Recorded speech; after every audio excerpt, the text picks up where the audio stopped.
지난 시간에는 13번째 문답 시간으로 인류의 시조가 창조된 상태를 유지하였습니까? 라는 제목으로 말씀을 함께 나누었습니다. 인류의 시조는 모든 피조물 중에서 유일하게 자유의지를 허락받은 특별한 존재입니다. 다른 피조물에게는 자유의지가 없습니다. 유일하게 사람에게만 주어진 겁니다. 그런데 그 사람은 하나님께 받은 자유의지를 하나님을 기쁘시게 하고 예배하는 데 사용한 것이 아니라 자기의 만족을 채우는 데 사용하고 말았습니다. 결국에는 선악을 알게 하는 나무의 열매를 먹게 되었고 죄를 짓게 된 겁니다. 그 결과 거룩한 창조의 지위에서 탈락하게 되었고 하나님과의 교제가 단절되고 심판 아래 놓이게 되었습니다. 이것이 바로 우리가 지금 처해 있는 상황입니다. 얼마나 비참합니까? 하나님께서 유일하게 모든 피조물 중에 뛰어난 피조물로 만들어 주셨는데 한 번 불순종함으로 창조된 지위를 잃어버리고 말았다라는 겁니다. 그런데 이런 우리에게 기적 같은 일이 일어났습니다. 잃어버리고 탈락되었던 우리의 이 비참한 상황이 다시 회복되고 다시 하나님과 교제할 수 있는 길이 열렸다라는 거예요. 이 기쁜 소식이 바로 복음입니다. 우리에게 복음이 들려졌습니다. 그래서 지금 오후 예배마다 소요리 문답으로 우리는 복음이 무엇인지에 대해서 함께 하나하나 살펴보고 있는 중입니다. 목사님, 그러면 이제 이 죄 같은 무거운 이야기 말고 좀 재밌는 거, 좋은 것 좀 이야기하면 안 됩니까? 라고 말씀하시는 분이 계실지도 모르겠습니다. 하지만 진짜 복음의 깊이를 알기 위해서는 이 죄의 깊이도 꼭 알아야 합니다. 왜냐하면 우리가 죄로 인해서 얼마나 끔찍한 존재가 되었는지를 알아야 그 끔찍한 죄를 덮어주시고 씻어주시고 용서해 주신 하나님의 그 사랑이 얼마나 위대한지를 알 수 있기 때문입니다. 자, 오늘까지 포함해서 다음 주일까지 이 죄에 대해서 우리가 함께 살펴볼 텐데요. 너무 힘들어하지 마시고 주시는 말씀을 통해서 하나님의 크고 깊고 넓은 그 위대하신 사랑을 우리가 함께 알아가는 복된 시간이 되기를 간절히 소망합니다. 아멘. 자, 오늘 함께 나눌 이 14문에 대해서 살펴볼 텐데요. 제가 질문을 드리면 우리 성도님들이 크게 한번 답해 보시길 바랍니다. 죄란 무엇입니까? 하나님의 법에 순종함에 있어서 조금이라도 부족하거나 위반하는 것입니다. 자, 우리는 지금까지 죄에 대해서 여러 가지 말들을 많이 들어왔습니다. 관역에서 벗어난 것이다. 하나님의 마음에 말씀에 불순종하는 것이다. 등등 여러 가지 죄에 대한 정의가 있습니다. 자, 그런데요, 이 소요리 문답에서는 죄에 대해서 좀 더 근본적으로 접근을 하고 있습니다. 죄는 하나님의 법에 순종함에 있어서 조금이라도 부족하거나 위반하는 것이다. 자, 쉽게 말하면 하나님이 요구하시는 수준의 법이 있는데 이 수준에서 조금이라도 부족하거나 조금이라도 틀어지면 그 모든 것이 뭐가 된다고요? 죄가 된다라는 거예요. 아니, 세상에서도 시험을 칠 때 어느 정도만 맞으면 몇 개 틀려도 A 플러스를 줍니다. 거의 만점에 가깝다라는 점수를 줘요.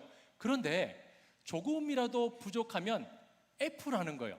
탈락이라는 겁니다. 단 하나라도 틀리거나 모자라면 안 된다라는 겁니다.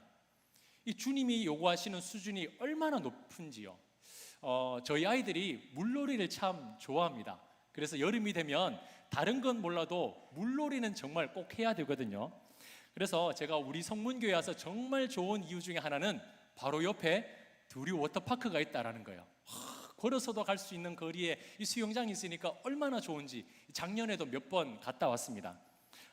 이 두리 워터파크 안에는 몇 가지 놀이기구가 있는데 그 중에 슬라이드가 있습니다. 높은 곳에서 타고 내려오는 건데, 자, 딱 갔는데 아이들이 그걸 타고 싶다라는 거예요. 그래서 막내 시우는 너무 어리고 해서 첫째하고 둘째하고 데리고 이제 타려고 줄을 딱 서고 있었습니다. 딱 줄을 서고 있는데 저 앞에 붉은 옷을 입은 안전요원이 작대기를 하나 딱 들고 서 있는 거예요. 저게 무슨 작대기지 하고 있는데 점점 줄이 줄어들더니 이제 저희들이 탈 때가 되었어요. 그런데 이 안전요원이 가만히 보더니 저희 둘째 머리 위에 그 작대기를 갖다 대는 거예요. 그걸 몇 번 흔들어 대더니 키가 작아서 안 됩니다 라고 말하는 거예요. 그랬더니 그 자리에서 이 둘째가 서러워서 얼마나 펑펑 우는지, 왜 못하냐고, 왜 안 되냐고 몇 번이나 때렸었는데 키가 작아서 안 돼요 라고 하고는 작년에 못 탔습니다. 그로부터 1년 뒤 다시 여름을 맞이했습니다. 자, 올해는 한번 타보자, 네가 작년보다 키가 컸으니까 될 거야 라고 하고는 연습까지 했습니다. 어떤 연습이냐면 이 안전요원 앞에 갔을 때 짝대기를 들일 때 표시나지 않게 뒤꿈치를 싹 드는 연습까지 했어요.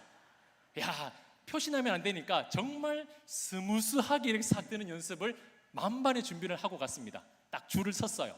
지지난주 월요일 날 갔다 왔거든요. 줄을 섰습니다. 아니나 다를까 안전요원이 또 짝대기를 들고 딱 서 있는 거예요. 점점 줄이 줄어들자니 저희들 차례가 되었습니다. 우리 둘째가 어떻게 할게요? 연습한 대로 슬며시 머리를, 뒤꿈치를 딱 들었는데 안전요원이 얼마나 눈치가 빠른지 뒤꿈치 들면 안 돼요 딱 하는 거예요. 들켰다, 방법이 없다 라고 하고는 이제 그냥 줄을 뒤꿈치 내리고 딱 대자 해서 안전요원이 줄을, 짝대기를 딱 대는데 둘째 아이 머리 끝에 딱 걸린 거예요. 몇 번 왔다 가더니 탁 걸리더니 뭐라고 하는지 아세요? 들어가세요 라고 하는 거예요. 마치 이런 거예요. 이 아이가 그 기준에 통과했을 때 얼마나 감격스러워하면서 신이 나서 그 계단 위로 올라갔던지, 그날 하루 6번의 슬라이드를 타고 왔더라 라는 겁니다. 하나님이 원하시는 법의 수준은요, 이와 같은 거예요. 조금이라도 걸리면 안 된다는 거예요. 조금이라도 부족하면 안 된다라는 겁니다. 자, 그러면 하나님이 원하시는 그 수준의 법이 무엇일까요? 우리는 그 법을 무엇이라고 알고 지키고 있습니까? 하나님께서 인간들에게 주신 이 법이라는 것은 바로 말씀, 율법입니다. 이것은 이미 우리가 소요리 세 번째 문답 시간을 통해서 함께 살펴봤습니다. 세 번째 문답에서는 성경이 가르치는 것은 무엇입니까? 라고 하면서 하나님에 대한 신앙과 하나님이 사람에게 요구하는 그 모든 의무입니다 라고 우리는 이미 살펴보았습니다. 하나님께서 사람에게 요구하시는 의무, 하나님이 사람에게 요구하시는 법, 그걸 바로 율법이라고 부르죠. 유대 랍비들은 성경을 연구한 결과 하나님께서 우리 인간에게 주신 것은 613가지의 명령이 있다라고 정의를 내렸습니다. 그 중에서 하지 말라 365개, 그리고 하라 248개로 나누었습니다. 그래서 유대 랍비들은 하라, 하지 말라 이 613가지의 하나님의 명령을 끝까지 잘 지켜야 뭘 받는다? 구원을 받는다라고 믿었고, 많은 사람들에게 그 율법을 지키도록 가르쳐 왔습니다. 자, 그리고 성경은 또 한 가지 이야기를 하고 있는데요, 해야 할 것을 하지 않는 것도 죄라고 말씀을 하고 있습니다. 자, 야고보서 4장 17절 말씀 우리 한 목소리로 함께 읽어보겠습니다. 시작. 그러므로 사람이 선을 행할 줄 알고도 행하지 아니하면 죄니라. 자, 하라 하지 말라라고 말하는 것 외에도 해야 할 것을 하지 않는 것도 죄라고 말씀을 하고 있습니다. 자, 그러면 해야 하는데 하지 않는 것이 무엇이 있을까요? 여러 가지가 있겠지만 그 중에서도 가장 중요한 것은 나 외에 다른 신을 내게 두지 말라, 내 하나님을 사랑하라 것처럼 하나님을 믿고 섬기는 것입니다. 하나님을 믿고 섬겨야 하는데 그것을 하지 않는 것도 뭐라고요? 죄라는 겁니다. 법에서 금하는 것을 잘 지킨다 해도 하나님을 섬기지 않는 것은 죄입니다. 자, 그것을 하나님께서는 십계명을 통해서 우리에게 너무나 상세하게 잘 말씀해 주셨습니다. 사실 하나님께서 인간에게 주신 여러 말들이 있지만 유대 랍비들이 613가지로 나누었을 뿐 하나님이 모세에게 주신 명령은 10가지입니다.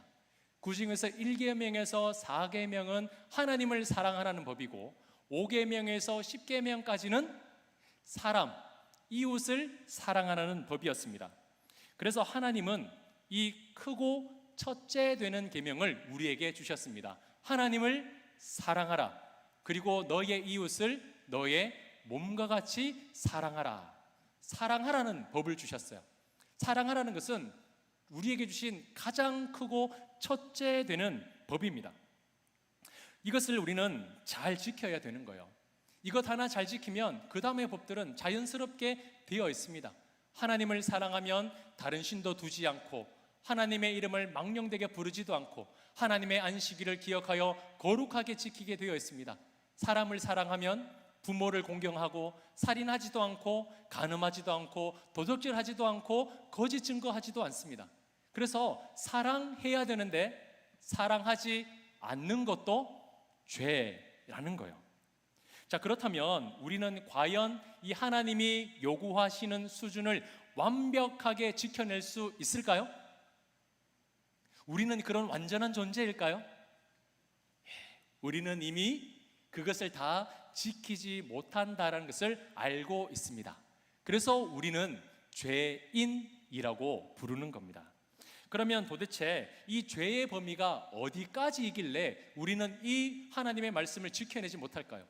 웬만하게 성품 좋고 웬만하게 신앙생활하고 교회 직분 받으면 야, 이거는 하나님의 말씀 정도는 잘 지킨다라고 하는데 왜 우리는 아직까지 죄인에서 벗어나지 못하고 있을까요? 자, 이 죄의 범위 때문에 그렇습니다. 자, 먼저 야고보서 2장 10절 말씀을 우리 함께 한 목소리로 읽어보겠습니다. 시작. 누구든지 온 율법을 지키다가 그 하나를 범하면 모두 범한 자가 되나니 라고 말씀하고 있습니다. 613가지 중에 612가지를 완벽하게 지켜냈어요. 그런데 딱 하나를 못 지켰습니다. 그럼 어떻게 될까요? 그래도 야, 네가 이만큼 했으니까 그래 하나쯤은 넘어가 줄 수 있어 라고 해야 되는데 절대 그러지 못하다는 거예요. 모든 것을 지키다가 하나를 범하면 모든 것을 범한 것과 똑같다라는 겁니다. 사랑하는 성도님들, 하나님께서 우리에게 주신 말씀을 단 하나도 어김없이 다 지켜낼 수 있으십니까? 그래도 난 잘 지키고 있는데 라고 말씀하시는 분도 계실지 모르겠어요. 그렇다면 너무 감사합니다. 자, 그런데 행위로 잘 지킨다 해도 그 다음의 범위까지 잘 지켜내고 계십니까? 자, 성경을 한 번 더 볼 텐데요. 마태복음 5장 28절 말씀 우리 한 목소리로 같이 읽겠습니다. 시작. 나는 너희에게 이르노니 음욕을 품고 여자를 보는 자마다 마음에 이미 간음하였느니라. 아멘. 예수님께서는 실제 그것을 행동하지 않고 마음에 품고 있었다 해도 이미 무엇을 했다고요? 간음을 한 것과 같다라고 말씀을 하고 있습니다. 실제 행동하지 않아도 마음으로라도 했다면 그것을 범한 것이다 라고 말하고 있죠. 우리 성도님들은 단 한 번이라도 마음속에 누구를 미워하거나 질투하거나 시기한 적이 없으십니까? 마음으로 손을 한번 들어보시죠. 저도 마음으로 한 번도 안 했다? 아이고, 어림도 없습니다. 하루에 몇 번이나, 하루에 수십 번도 더 그런 마음을 짓고 살아가는 거죠. 여기에서 끝이 아닙니다. 예레미야 17장 9절 말씀인데요. 우리 같이 한번 읽어보겠습니다. 시작. 만물보다 거짓되고 심히 부패한 것은 뭐라고요? 마음이다. 사실 이 말을 들으면 썩 기분이 좋진 않습니다. 아이고, 겉으로 보고 어떻게 알아요? 마음은 보이지도 않는데 내가 얼마나 좋은 마음 가지고 있는지 목사님 압니까? 라고 말하시겠지만 우리는 이 사실을 인정할 수밖에 없습니다. 우리의 마음은 이미 부패하고 타락했다라는 거예요. 누구 때문에요?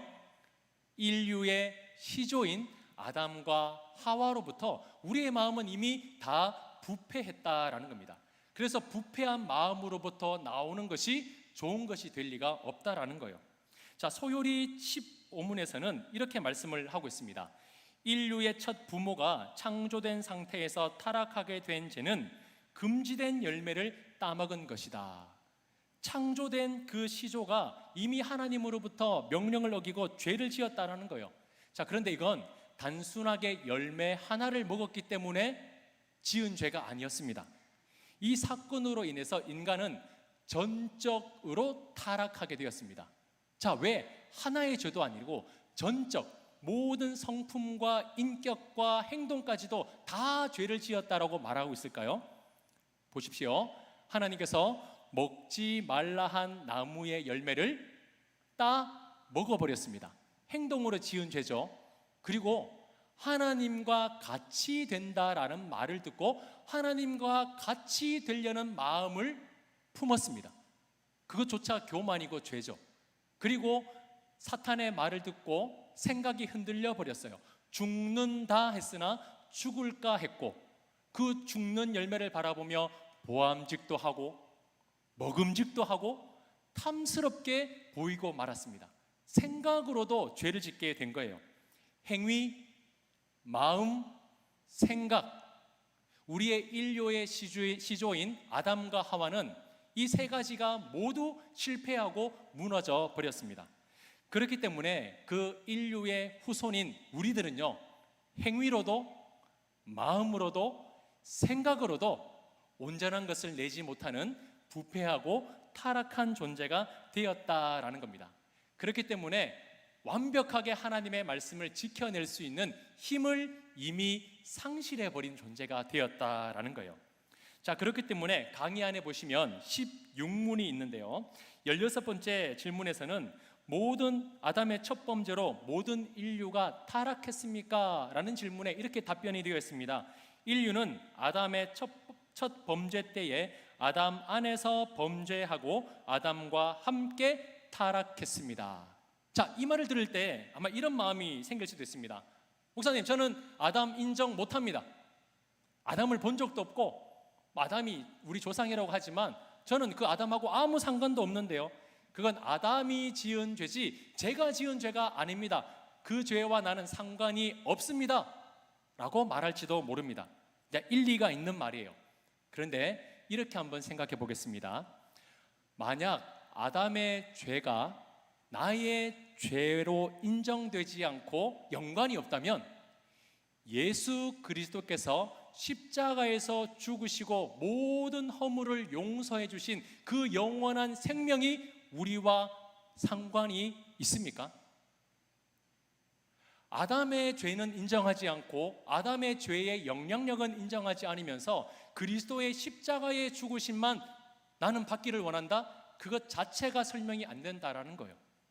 우리는 아담 안에서 함께 죽고 함께 타락했으므로 예수 그리스도 안에서 함께 죽고 그분의 부활하심으로 우리는 부활하게 되었다라는 겁니다.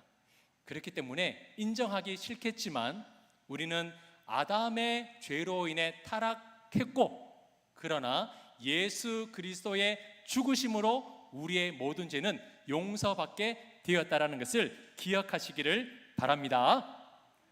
이 죄가 인정되지 않으면 예수님의 죽으심을 헛된 일로 만드는 것과 똑같아요. 원죄가 인정되지 않으면 예수님이 굳이 죽으실 필요가 없다라는 거죠. 자, 그렇기 때문에 17번째 질문을 보시면 아담의 타락은 인류에게 어떤 영향을 미쳤습니까? 그 답변은 인류는 죄와 비참한 상태에 빠졌다라고 말하고 있습니다. 이건 결코 부인할 수 없는 생각이에요. 자, 그런데 혹시 우리 성도님들 중에 이렇게 생각하는 분 안 계십니까? 아담과 하와 말고 내가 거기 있었으면 죄 안 지었을 텐데, 하나님 차라리 아담 하와 말고 나를 거기에 보내시지요. 그러면 제가 완벽하게 그 하나님의 말씀을 잘 지켜냈을 텐데 참 안타깝습니다 라고 말씀하는 분이 계실지도 모르겠습니다. 제가 청소년 시절에요, 이 선악을 알게 하는 나무의 열매 그리고 인류의 원죄에 대한 이야기만 들으면 정말 이가 부득부득 갈렸습니다. 아담과 하와가 이 괜히 하나님의 말씀을 지켜내지 못하고 실패해가지고 영어도 공부해야 되고 학교도 가야 되고 시험도 쳐야 되고, 와, 피곤해 죽겠다. 아담과 하와가 실패 안 했으면 이 수능 시험도 없고 영원한 에덴 동산에서 그냥 열매가 맺혀 있는 것만 따먹으면서 편하게 살 수 있었을 텐데 하면서 만나지도 못한 아담과 하와를 얼마나 많이 책망했는지 몰라요. 자, 그런데 제가 성장하고 나서 이 부분에 대한 말씀을 묵상하고 나니까 야, 아담이라서 다행이었다라는 생각이 드는 겁니다. 내가 아니라 아담이 에덴 동산에서 그 시험을 받은 게 참 다행이었다라는 생각이 들었어요. 이해가 잘 안 되시죠? 왜 제가 그런 생각을 했을까요? 자, 보시면 인류의 조상인 아담과 하와는 불완전한 존재였습니까? 그냥 그런 시시한 존재였습니까?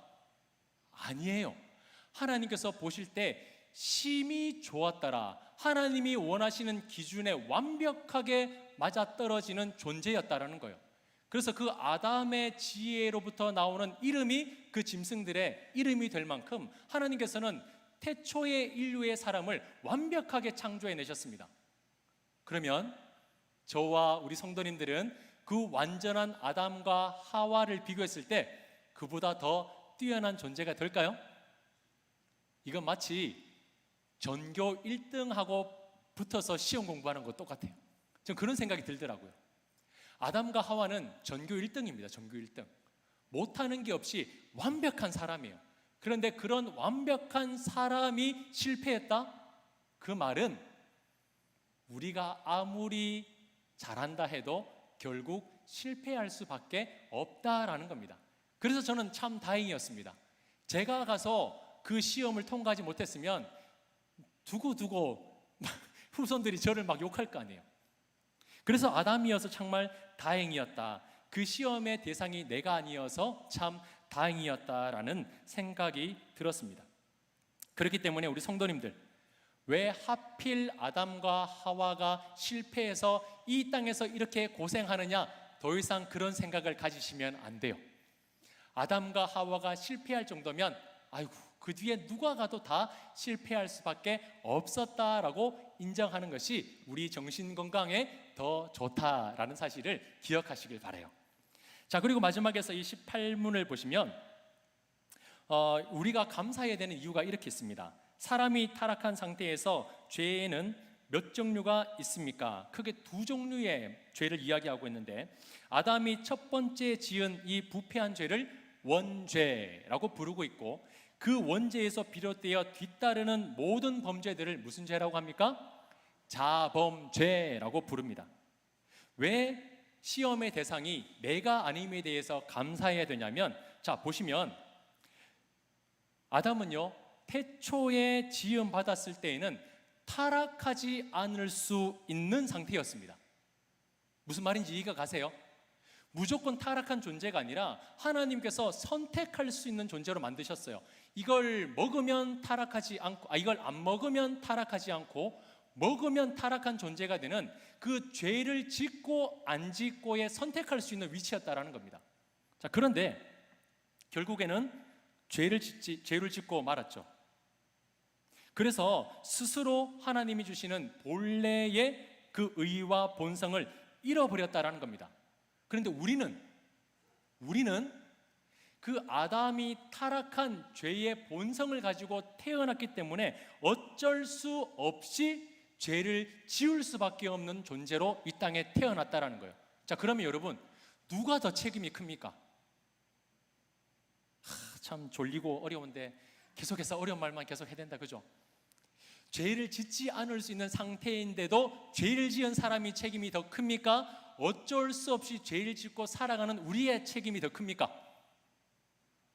네, 큰 목소리로 대답을 하셨습니다. 누가? 아담이 책임이 더 큰 거죠. 죄를 짓지 않을 수 있게끔 선택받았는데, 선택할 수 있는 위치였는데 그는 죄를 짓는 걸 선택하고 말았다라는 겁니다. 사랑하는 성도님들, 우리는 어쩔 수 없이 죄를 지을 수밖에 없는 타락하고 부패한 존재로 이 땅에 태어났습니다. 그렇기 때문에 죄인이라는 것은요, 어떻게 보면 너무 절망하지 않아도 됩니다. 아담은 참 무거운 책임을 가질 거예요. 그것도 천국에 있을 테지만 많은 사람들이 천국에 와서 아담을 만날 때에 뭐 어떻게 말할지는 잘 모르겠습니다. 하지만 뭐 책망하겠습니까? 천국에서 아담 수고 많았습니다. 그 시험을 이긴다고 뭐 그렇게 인사는 할 것 같아요. 그런데 우리는 이 땅에 살아가면서 타락 전에 그 아담보다 우리가 더 행복한 존재라는 것을 기억하시길 바랍니다. 저는 이 죄에 대한 부분을 묵상하면서 이게 결과였습니다. 아담보다 우리가 더 행복한 존재이다. 왜냐하면 아담은 원래부터 하나님과 교제할 수 있는 그런 존재였죠. 그렇게 만약에 죄를 짓지 않고 살아갔다면 그냥 그렇게 에덴 동산에서 먹고 마시는 것이 전부였을 겁니다. 조금 더 이야기하자면 에덴 동산 문지기나 동산지기 정도로 살아갔겠죠. 그런데 우리는 다릅니다. 우리는 하나님께서 부패하고 타락하여 죽었던 우리였으나 하나님께서는 선택하셔서 건져내셔서 다시 너와 행복하게 살고 싶다라고 특별히 선택해서 불러진 것이 바로 우리라는 존재예요. 그렇기 때문에 우리는 너무 다른 존재입니다. 아담처럼 원래 그렇게 태어난 존재가 아니라 많은 사람들 중에 특별히 선택하고 고르고 뽑으신 존재가 바로 저와 우리 성도님들이라는 거예요. 그래서 우리는 그 하나님의 특별한 사랑을 경험하며 살아가는 겁니다. 그 특별한 사랑으로 구원받게 되었습니다. 아주 어두운, 아주 처참한 그 상황에서 하나님이 다시 회복시키시고 일으키시는 그 영광스러운 존재가 되어서 하나님이 우리를 맞아주시고 우리 손을 붙들고 저 영원한 천국으로 들어가게 될 그 시간을 하나님은 지금도 준비하고 계신다라는 겁니다. 사랑하는 성도님들, 그렇기 때문에 우리는 이 죄에 대해서 알아가면서 또 우리는 죄를 지었다, 또 우리는 넘어졌다, 이런 생각을 하지 마시고, 그래, 우리는 넘어질 수밖에 없는 존재다, 우리는 어쩔 수 없이 죄를 짓고 살아가는 존재다, 하지만 하나님은 우리를 내버려 두신 것이 아니라 그 가운데 다시 선택해 주시고 용서해 주시고 씻어 주셔서 거룩한 하나님의 형상을 회복하여 하나님과 영원히 같이 살기 위해서 우리를 불러주셨다. 이 진실된 복음의 깊이를 깨닫고 이번 한 주도 주님과 함께 동행하여 감격스럽게 살아가시기를 주님의 이름으로 축원합니다. 축원합니다.